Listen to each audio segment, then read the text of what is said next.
Hello everyone, in the following video we're going to talk about sounds. To produce a sound in a guitar like this one, a cuatro, we're going to need the string to vibrate to a certain vibration, a certain speed. If I plug it with a pick, the string is going to vibrate, it's going to go into the body, it's going to get amplified in there, and then it's going to be bounced back at us, right? So in this case, this first string is going to be a G. And it's vibrating to a certain speed, which gives us the note G. If you want it higher, that means we're gonna press, let's say fret number 2 right now. That made the string smaller. So right now it was this big, now it's a little bit shorter because I'm pressing it on fret number 2. Now it's giving us an A. Now the string is vibrating a lot faster, which is giving us a higher note.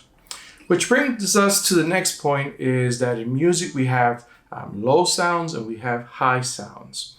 Low sounds vibrate a lot slower and high sounds vibrate a lot faster, okay? So we have high sounds as we start going down the fretboard.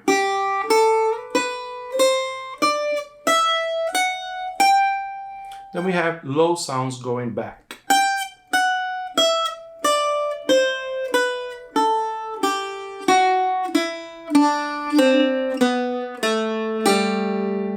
Notice how the sound starts to get lower and lower as I'm going up the fretboard, down the fretboard, right? So let's go back for a second. We're talking about sounds, vibrations. Some of these vibrations are going to be really fast. That means they're going to be high sounds. Some of these vibrations are going to be a bit slower. So those are going to be low sounds, okay? Now, if we take those sounds and those notes and we organize them, we're going to have what we call the musical alphabet. In English, we use letters A, B, C, D, E, F, G. Then the cycle starts again, A, B, C, D, E, F, G. And then it starts again, A, B, C, D, E, F, G. If you have a piano, let's imagine I have a piano right here in front of me. We're going to have the same cycle just going up and up and up and up. So it's going to be A, B, C, D, E, F, G, A, B, C, D, E, F, G, A, B, C, D, E, F, G, A, B, C, D, E, F, G. Same thing happens in the cuatro. We have A, B, C, D, E, F, G. Then the cycle starts again. A, B, C, D, E, F, G.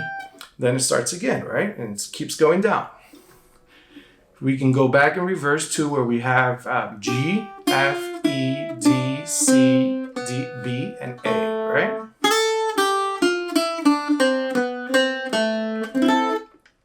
We can also go back where we have G, F, E, D, C, B, and A.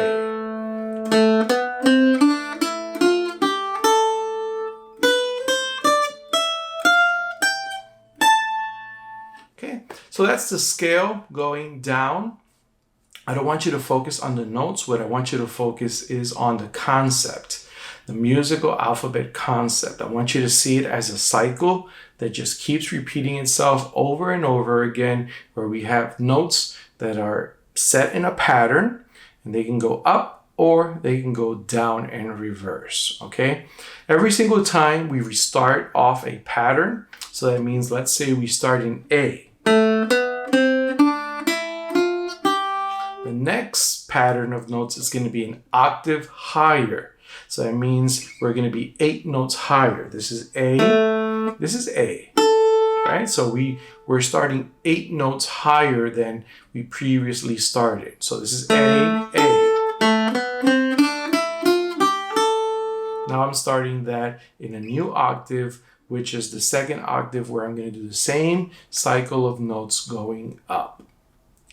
So that's it for now. Review this video a few times until you understand everything about high and low. I'm going to repeat a little bit of the concepts that we learned in this video. We talked about high and low sounds. High being high pitch. The vibration is going to be a lot faster. A low pitch is going to be a vibration that's going to be a lot slower. It's going to give us a low sound. Those sounds are organized in a pattern, and that pattern is called a scale, a musical alphabet. That's going up the scale.